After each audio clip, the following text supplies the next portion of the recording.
এটা হলো আমার গামিং সেটি,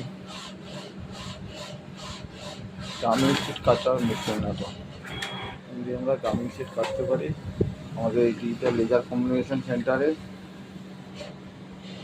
সুন্দরভাবে, খুব কম সময়ে সূক্ষ্মভাবে আমরা তাড়াতাড়ি কাজগুলোকে আমরা রামশিটগুলোকে কাটতে পারি। যে কোনো শেপে সার্কেল হতে পারে, রেক্ট্যাঙ্গেল হতে পারে। তাই লেজার কমিউনিকেশন সেন্টারে যোগাযোগ করুন 219 ওল্ড চীনা বাজার, কলকাতা 1।